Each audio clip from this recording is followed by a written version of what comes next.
Petugas Satres Narkoba Polrestabes Medan menggerebek sarang narkoba di kawasan Padang Bulan, Medan, Sumatera Utara, Jumat pagi. Setibanya di lokasi, polisi meringkus seorang pria bandar narkoba yang tengah tidur di dalam barak. Saat ditangkap, pelaku berupaya kabur dengan menceburkan diri ke sungai. Polisi kemudian menceburkan diri ke sungai dan sempat bergumul dengan pelaku. Akhirnya pelaku berhasil ditangkap. Polisi juga menyita beberapa paket sabu siap edar yang sempat dibuang pelaku dan sejumlah senjata tajam. Para pemakai, di mana tadi di barak yang sudah kita lakukan pembakaran, kita temukan kurang lebih ada puluhan bekas bungkus plastik tempat sabu. Ada juga beberapa bong yang kita temukan dan juga barang bukti berupa sabu, beberapa paket yang kita temukan, dan juga pelaku yang kita amankan. Selain menangkap pengedar narkoba, polisi juga menangkap seorang pria yang berperan menyewakan alat isap sabu kepada para pengguna yang datang ke barak narkoba. Dari Medan, Sumatera Utara, Adi Palapa Arahap, iNews melaporkan.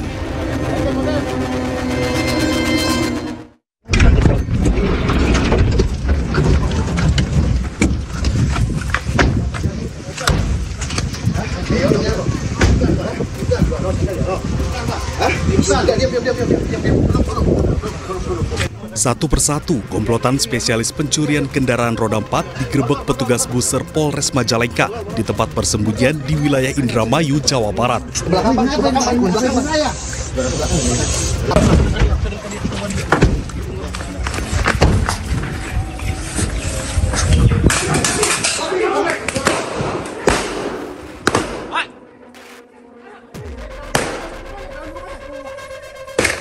Saat menggerebek persembunyi salah satu pelaku bernama Roni, polisi mengeluarkan tembakan peringatan. Kosmetik! Kosmetik mana? Kosmetik siapa? Setelah tertangkap, polisi melakukan rekonstruksi guna mengetahui pelaku melakukan aksinya. Kunci teh langsung. Nah, buka pintunya pakai apa? Letter T. Ya. Matiin ya. Terus buat itu. Bentar. Saat penangkapan memang kita sudah amati, kita sudah intai, di mana pada saat yang tersangka ada di rumah, nah itulah kita lakukan penangkapan. Saat awal kita melakukan penangkapan, kita melakukan tembakan peringatan, di mana pada saat yang bersangkutan sedang melakukan aktivitas di rumahnya, kita ada di petugas kita sempat melakukan tembakan peringatan. Informasi yang kami dapat dari tersangka kurang lebih 1 tahun. Petugas Satreskrim Polres Majalengka masih melakukan penyelidikan kasus pencurian kendaraan roda 4 di sejumlah lokasi lintas kabupaten. Dari Majalengka, Jawa Barat, Muhammad Zeni Johadi, iNews melaporkan. 2 remaja di Sleman, Yogyakarta diciduk usai kedapatan membawa celurit saat berkeluyuran di malam hari. Mereka diduga hendak tawuran dengan kelompok lain.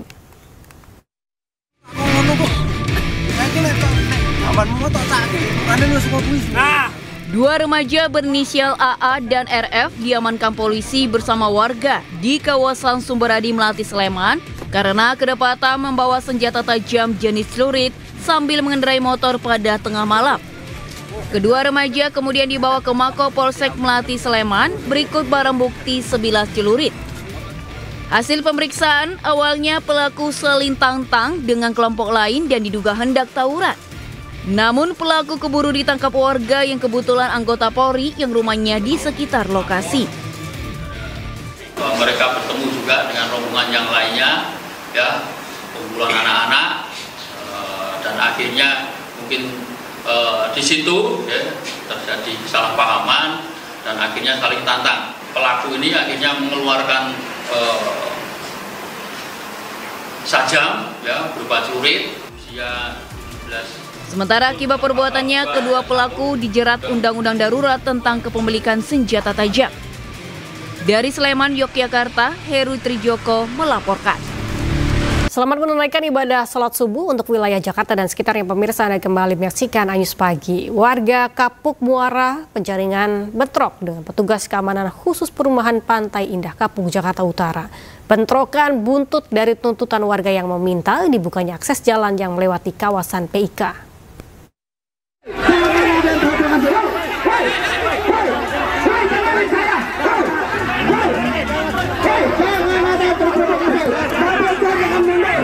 Aksi yang awalnya berjalan damai akhirnya memanas setelah warga yang melakukan aksi unjuk rasa dihadang oleh petugas keamanan khusus dari Pantai Indah Kapuk.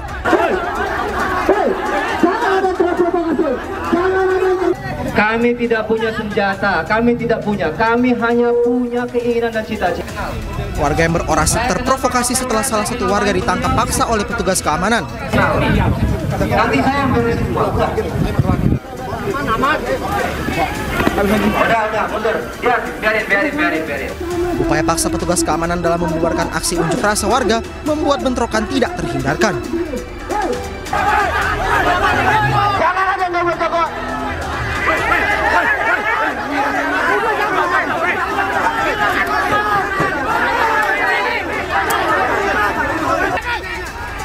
Saling serang dengan menggunakan batu dan kayu pun terjadi antara warga dan petugas keamanan perumahan.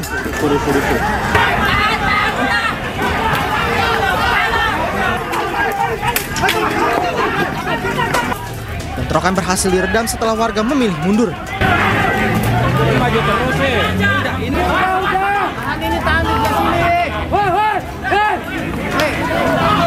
Aksi unjuk rasa ini sendiri menuntut pihak pengembang membuka akses jalan yang ditutup oleh pihak pengembang yang seharusnya merupakan jalan umum. Sudah ada SK Gubernur 2015 yang mengatakan itu bisa dibuka, tapi pihak PT Mandara Permai itu nggak mau buka sama sekali. Kami tidak tahu apa yang terjadi di dalam atau komunikasi apa yang mereka lakukan, tapi kami punya asumsi bahwasanya mereka ini adalah orang-orang yang kuat, orang-orang yang hebat, sehingga itu tidak mampu dilaksanakan oleh pemerintah. Nah, kami harapan besar dengan pemerintahan yang baru nanti, provinsi yang baru, gubernur yang baru yang akan dilantik pada tanggal 20 Februari, ini bisa langsung dieksekusi. Usai bentrok, kondisi di lokasi sudah kondusif. Petugas keamanan, polisi dan TNI pun berjaga di sekitar lokasi untuk mencegah bentrokan susulan. Dari Jakarta, Sofyan Firdaus, iNews melaporkan. Sebuah mobil terbakar di Jalan Tol Kembangan, Jakarta Barat. Kobaran api dan kepulan asap tebal membuat pengendara lain panik.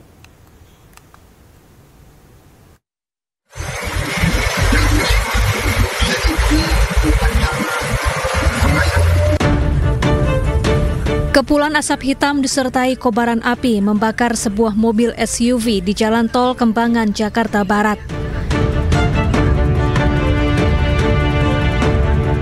Petugas jasa marga yang menerima laporan bergegas menuju lokasi melakukan pemadaman menggunakan alat pemadam api ringan.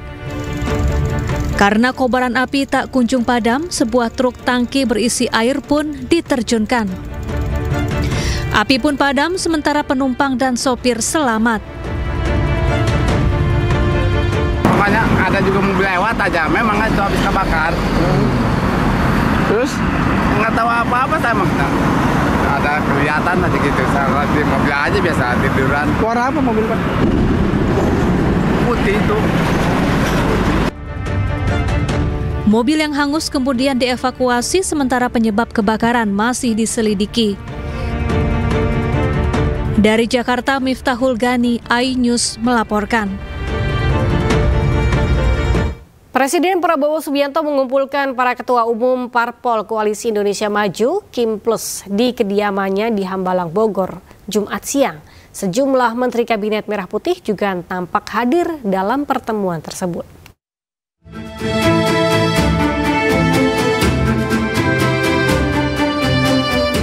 Sejumlah Menteri Kabinet Merah Putih beserta jajaran elit partai politik yang tergabung dalam Koalisi Indonesia Maju atau Kim Plus mendatangi kediaman Presiden Prabowo Subianto di Hambalang, Bogor, Jumat siang. Kehadiran mereka ke Padepokan Garuda Yaksa yakni dalam rangka acara silaturahmi Kim Plus yang digelar oleh Presiden Prabowo Subianto bersamaan dengan rangkaian acara HUT Gerindra. Menariknya, beberapa jajaran kabinet dan elit partai politik nampak diboncengi oleh motor saat mendatangi kediaman Presiden Prabowo Subianto di Hambalang. terlihat Menko Pangan sekaligus Ketua Umum PAN Zulkifli Hasan dan Menteri P2MI Abdul Qadir Karding dibonceng menggunakan sepeda motor. Dalam kesempatan itu, Zulkifli Hasan pun mengucapkan selamat kepada Prabowo karena terpilih lagi sebagai Ketua Umum Partai Gerindra. Juga selamat, tadi sudah diumumkan untuk 2029 ya. Tentu PAN sebagai partai teman seperjuangan, teman setia pada saatnya akan diajak bicara. Silaturahmi biasa. Semua diundang. Tak hanya mengundang jajaran Kabinet Merah Putih dan elit partai politik yang tergabung di Kimplas, Presiden Prabowo juga turut mengundang sejumlah kepala daerah. Dari Bogor, Jawa Barat, Tim Liputan iNews melaporkan. Pemirsa, pengurus Partai Perindo semakin intensif menggelar rapat konsolidasi di berbagai daerah. Rapat konsolidasi dilakukan guna memperkuat struktur partai, serta menjaga kekompakan dan soliditas antar pengurus pusat dan daerah. PLT Sekjen Partai Perindo, Andi Muhammad Yuslim Patawari, menggelar rapat konsolidasi dengan jajaran pengurus DPW Partai Perindo Jawa Timur dan DPD Partai Perindo Surabaya. Rapat konsolidasi membahas penguatan struktur Partai Perindo guna menghadapi berbagai tantangan politik di masa depan demi meraih target kemenangan di Pemilu 2029 mendatang. Atas arahan Ketua Umum Mbak Angela Tani Sudibyo, kita harus melakukan konsolidasi terstruktur DPP, DPW sampai ke DPD. Maka kami akan sering-sering ke lapangan untuk berinteraksi dengan pengurus dan tentunya dengan masyarakat. Tentunya kita mantapkan, kita kuatkan semua lini organisasi untuk bisa berjalan. Karena tahapan nanti pertama tentunya adanya verifikasi faktual dan administrasi. Jadi ini perlu kita jalankan, kita kuatkan terkait dengan penguatan struktur.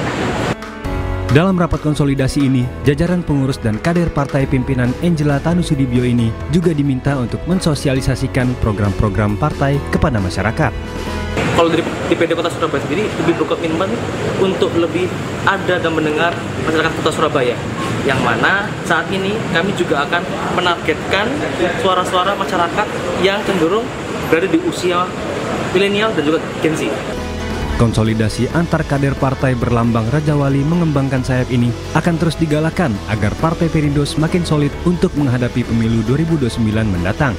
Dari Surabaya, Jawa Timur, Hari Tambayong, iNews melaporkan. Pemirsa, warga desa Kohot tergabung dalam Aliansi Masyarakat Anti Kezaliman menggelar deklarasi tangkap Kepala Desa Kohot di Tangerang, Banten. Warga mengaku siap membantu polisi mencari keberadaan Kades Kohot.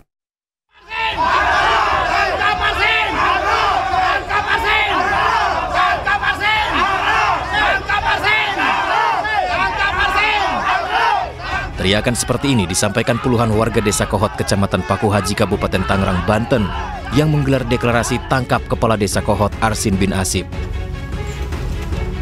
Warga menyatakan siap membantu kepolisian terkait terbitnya HGB dan SHM di area Pagar Laut Tangerang. Mereka juga mengajak masyarakat untuk membantu penyelidikan Pagar Laut dengan menginformasikan jika tahu keberadaan Kepala Desa Kohot Arsin. Kami menyerukan kepada seluruh elemen masyarakat untuk turut rempuk dalam memberikan informasi apabila melihat keberadaan saudara Arsin. Upaya ini dilakukan sebagai inisiatif membantu kepolisian mencari keberadaan Kepala Desa Kohot agar kasus ini segera terselesaikan. Mengadakan laskar ini adalah salah satu inisiatif dari anggota bahwa untuk mengantisipasi melajunya pencarian Kepala Desa Kohot, yaitu Arsin bin Asip. Oleh karena itu, kami adakan wadah untuk mencari keberadaan Arsin. Sebelumnya, Bareskrim Polri menggeledah rumah Kepala Desa Kohot Arsin bin Asip, rumah Sekretaris Desa Kohot Ujang Karta, dan kantor Desa Kohot pada Senin malam, 10 Februari lalu. Dalam penggeledahan yang ada keterkaitannya dengan kasus Pagar Laut Tangerang tersebut, penyidik Bareskrim Polri menyita sejumlah dokumen dari komputer milik Sekretaris Desa Ujang Karta. Dari Kabupaten Tangerang, Banten, Aimarani, iNews melaporkan. Kita ke informasi selanjutnya, pemirsa. Menteri Keuangan Sri Mulyani buka suara terkait program beasiswa terdampak efisiensi. Pemerintah menegaskan program beasiswa Lembaga Pengelola Dana Pendidikan atau LPDP tetap berjalan seperti biasa dan tak ada perubahan akibat kebijakan efisiensi anggaran.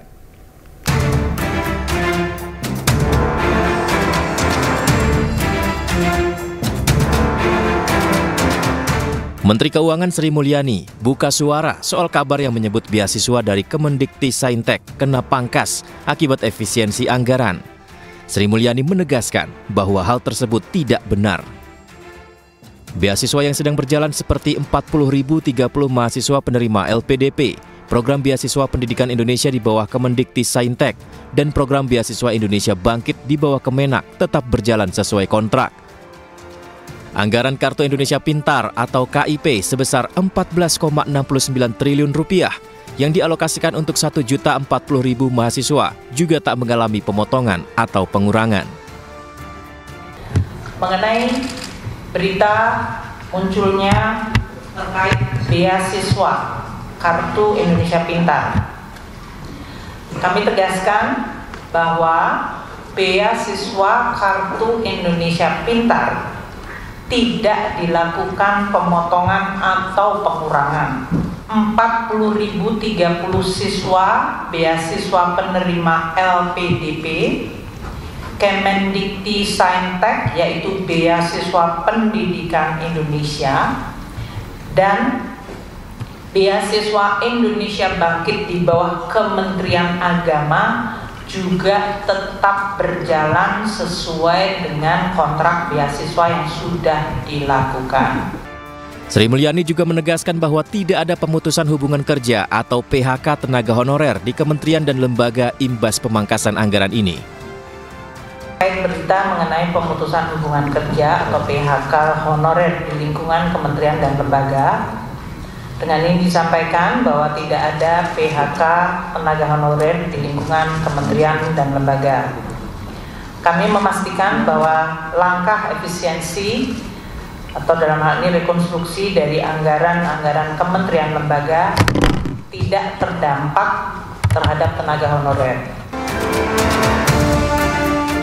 Seperti diketahui, sebelumnya efisiensi anggaran mulai dikritik masyarakat karena diduga mempengaruhi kelanjutan kontrak tenaga kerja honorer, serta mempengaruhi di bidang pendidikan, salah satunya beasiswa. Dari Jakarta, Hadisti Arifa, Ade Supriyatna, iNews melaporkan. Disinggung soal efisiensi anggaran, Menteri Kesehatan Budi Gunadi Sadikin mengaku bahwa alokasi anggaran yang dikelola oleh Kementerian Kesehatan masih mencukupi. Ia menegaskan pemangkasan anggaran tak mempengaruhi pelayanan kesehatan kepada masyarakat.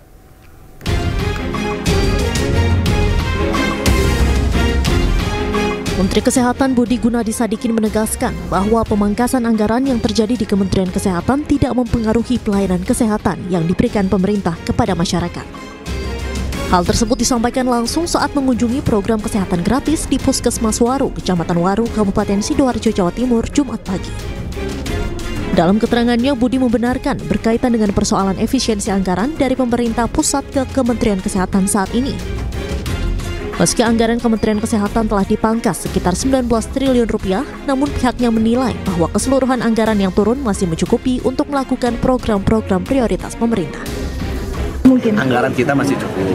Kemarin memang agak dipotong, tapi masih cukup kita untuk kita lihat nanti kalau kurang pasti untuk masyarakat Pak Presiden Bu Ani pasti nambah. Kita kan merencanakan ini 100 juta, tapi kita lihat dulu kan bisa dapat berapa. Kalau saya rasa kalau bisa 50 juta aja saya sudah senang tahun pertama. Kan ini targetnya 280 juta. Kita merencanakan anggarannya untuk 100 juta, nanti kita lihat kalau kurang pasti ditambah. Selain itu, pihaknya juga menegaskan bahwa meski diterpa efisiensi anggaran, Kementerian Kesehatan memastikan pelayanan kesehatan yang diberikan pemerintah ke masyarakat tidak akan terganggu. Dari Sidoarjo, Jawa Timur, Yoyok Agusta, iNews melaporkan. Program pemeriksaan kesehatan gratis di seluruh puskesmas digelar sejak 10 Februari 2025. Selain di Jakarta, pemeriksaan kesehatan gratis di Kabupaten Bogor, Jawa Barat.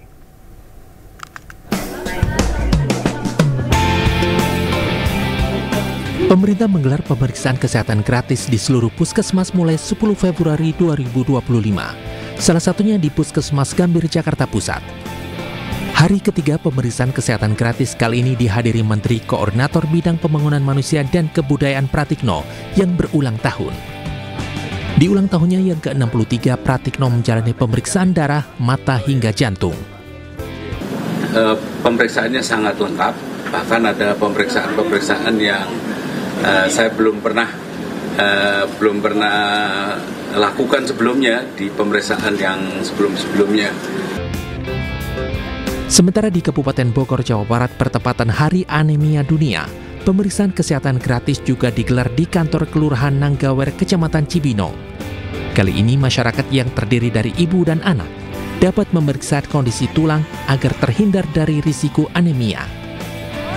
Untuk mendukung semua program pemerintah untuk menurunkan angka kematian ibu, angka kematian bayi, dan juga mencegah stunting, bagaimana intervensi spesifik yang dilakukan oleh Bidan Indonesia, yaitu melakukan screening anemia defisiensi besi, yang kita tahu bahwa anemia ini juga berkontribusi besar dalam adanya komplikasi-komplikasi, baik komplikasi terhadap ibu dan juga bayi yang dilahirkan.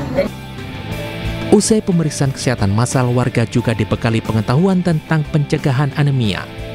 Rencananya pemeriksaan kesehatan gratis digelar selama bulan Februari 2025. Dari Jakarta dan Bogor, Jawa Barat, Tim Liputan iNews melaporkan. Pemeriksaan kesehatan gratis untuk masyarakat telah dimulai pada Februari 2025. Bagaimana tahapan untuk mendaftar hingga mendapat layanan pemeriksaan kesehatan gratis? Kita simak informasinya. Pemeriksaan kesehatan gratis bisa dimanfaatkan oleh masyarakat saat berulang tahun. Unduh dan daftar melalui Satu Sehat Mobile di ponsel. Setelah mendaftar, maka akan mendapatkan notifikasi melalui pesan WhatsApp serta melalui aplikasi Satu Sehat Mobile. Kemudian, isi kuesioner screening secara mandiri. Setelah diisi lengkap, maka warga dapat mendatangi fasilitas kesehatan tahap pertama dengan membawa kartu identitas, kartu tanda penduduk, kartu keluarga, kode tiket, dan hasil screening mandiri. Lalu saat mendatangi Vaskes tahap pertama, warga dapat paket rangkaian pemeriksaan antara lain gula sewaktu tekanan darah, kesehatan ginjal, dan kesehatan jiwa. Setelah itu, hasil kesehatan dapat dilihat di aplikasi Satu Sehat Mobile.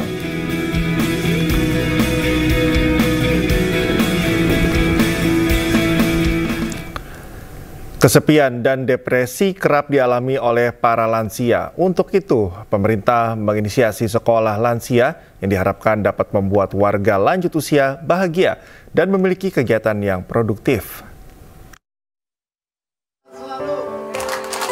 Bahagia selamanya. Aku lansia sehat, aktif, produktif. Puluhan lansia antusias mengikuti sesi pembelajaran di sekolah khusus lansia yang berada di Kelurahan Batu Jaya, Batu Ceper, Kota Tangerang. Sekolah lansia ini bertujuan agar warga yang sudah masuk usia senja tetap sehat, bahagia, dan bisa berkontribusi dalam masyarakat. Sekolah khusus lansia yang dibuka Pemkot Tangerang ini tersebar di 13 kecamatan dan diikuti 390 warga lanjut usia. Daripada di rumah nganggur, di rumah gak ada kesibukan, saya senang sekali dengan adanya sekolah lansia ini. Supaya maju kampung kita, berguna bagi keluarga kami, serta buat masyarakat di sini. Enggak, bebas, gratis ya. Mendorong para lansia kita tetap tetap produktif, tetap bersemangat, tetap bisa belajar, sehingga mereka tetap berada dalam kondisi yang sehat, yang produktif. Nah, kemudian sekolah lansia ini juga nanti akan diikuti dengan sejumlah kurikulum yang khusus dirancang untuk para lansia kita. Nantinya para lansia yang terdaftar di sekolah khusus lansia akan mengikuti sesi belajar 2 kali dalam sebulan. Selain dibekali bimbingan rohani, para siswa juga nantinya akan diajari keterampilan sesuai dengan yang mereka inginkan. Dari Tangerang, Banten, Sukron, iNews melaporkan. Pemirsa, bertepatan dengan Hari Valentine, sutradara Hanum Bramantyo menggelar drama musikal City of Love. Diharapkan karya musikal sinematik ini dapat menjadi inspirasi bagi seniman lain di tanah air.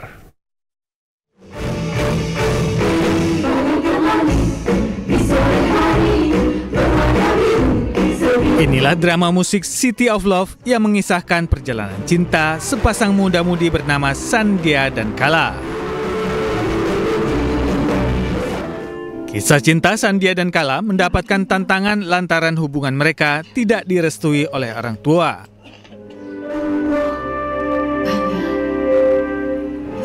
Sutradara Hanum Bramantyo melibatkan sejumlah seniman seperti Tohpati, Titin Watimena, Tabasan Bahtiar, Agus Nur, dan Yanti Erlangga. Ini semoga karya musikal sinematik ini bisa menjadi inspirasi buat teman-teman seniman-seniman film, seniman-seniman musikal untuk bisa melakukan kolaborasi antara sinema dengan panggung. Terima kasih banget buat BBI dan buat Ibu Yanti Erlangga buat atas supportnya ini semua. Tanpa beliau kami tidak mungkin bisa melakukan pembelajaran baru, eksperimen baru. Di Indonesia kita mampu membuat sebuah tontonan yang spektakuler, yang tentunya menghibur dan banyak arti dan maknanya, karena Mbak Titin Watimena di sini juga menciptakan skripnya itu dengan cinta. Drama musikal sinematik City of Love digelar selama 3 hari dari 14 Februari hingga 16 Februari 2025 di Jakarta International Convention Center. Dari Jakarta, Nata Arman, Dimas Winardi, iNews melaporkan. Masakan asal ranah Minang menjadi salah satu andalan kuliner Nusantara. Rasanya yang memanjakan lidah, kuliner Sumatera Barat ini memikat pencinta kuliner tanah air dan mancanegara.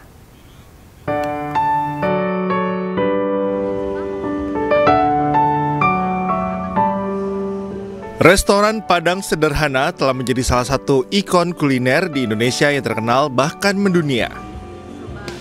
Restoran Padang Sederhana berdiri sejak tahun 1972 yang merupakan hasil kerja keras pendiri dan pemilik restoran Padang Sederhana, yakni Bapak Bustamam. Padang Sederhana terus melakukan ekspansi hingga saat ini, ditandai dengan resmi dibukanya outlet baru di pusat perbelanjaan di pusat Jakarta, berlokasi di Lipo Mall Nusantara yang sebelumnya adalah Plaza Semanggi. Padang ini adalah kita membuat pasar untuk para generasi muda Gen Z. Dimana ketika dia makan di tempat kita ini, dimakan Padang Sederhana, tidak merasa old fashion atau merasa terlalu kuno ya, tapi kita membuat anak-anak muda itu makan di tempat kita dengan bangga. Mudah-mudahan restoran ini dibuka di dalam bulan yang penuh berkah ya, dan bisa sukses, karena saya juga melihat tempat ini beda dengan mall-mall yang udah ada di Indonesia. Cabang baru yang terletak di Lipo Mall ini dihadirkan berdasarkan pemahaman mendalam tentang kebutuhan masyarakat akan hidangan yang baik. Perpaduan antara resep khas yang selalu ditingkatkan kualitasnya, kebersihannya, serta nilai gizi yang senantiasa dijaga. Hal ini tak terlepas dari semangat Resto Sederhana untuk mengangkat tinggi makanan khas Indonesia yang merupakan warisan tak ternilai dari para pendahulu. Dari Jakarta, Aulina Iyasya, Seto Pratomo, iNews melaporkan. Tiket kereta untuk keberangkatan H-1 hingga H-3 Lebaran telah ludes terjual. Untuk kebutuhan mudik Lebaran, PT KAI telah menyediakan 2,8 juta tiket kereta.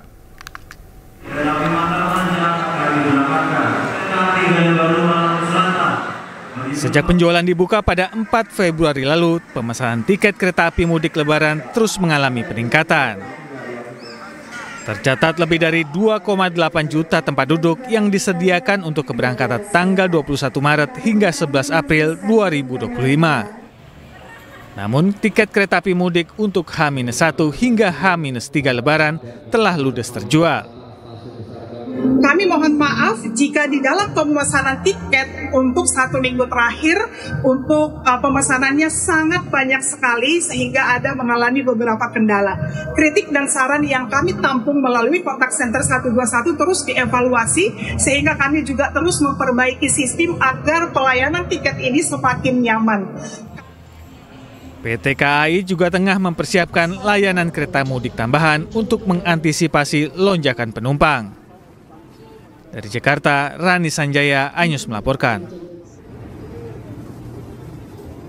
Komisi Anti Kejahatan Terorganisasi Kepresidenan Filipina atau PAOCC menyelamatkan 34 WNI yang diduga ditahan secara ilegal di Kota Pasay. Mereka diduga diminta untuk melayani penjudi asal Cina. 34 WNI diselamatkan dari asrama Pogo atau Philippine Offshore Gaming Operations yang telah dilarang karena kegiatan ilegal termasuk perdagangan manusia dan penipuan. Para WNI ditahan secara ilegal untuk melayani penjudi asal Cina yang tidak bisa bermain judi di Cina karena ilegal. Penyelamatan ini berawal dari aduan seorang WNI yang mengaku ditahan di dalam sebuah gedung di Kota Pasay, Filipina. 2 tersangka asal Cina diamankan di fasilitas penahanan PAOCC bersama 34 WNI yang diselamatkan.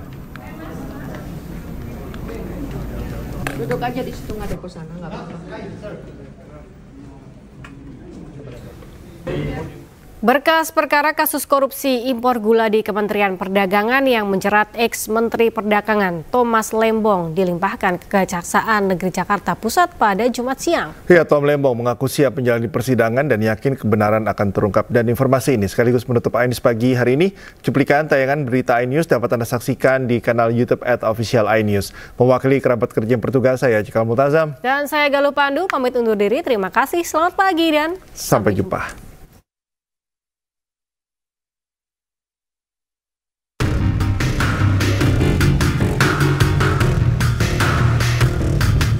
Dengan pengawalan ketat, mantan Menteri Perdagangan Thomas Lembong pada Jumat siang tiba di kantor Kejaksaan Negeri Jakarta Pusat.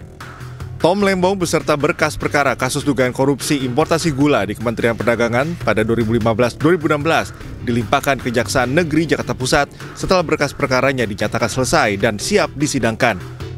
Saat penyerahan sempat terjadi ketegangan antara Thomas Lembong dengan penyidik Kejaksaan yang melarang Tom Lembong bicara kepada wartawan.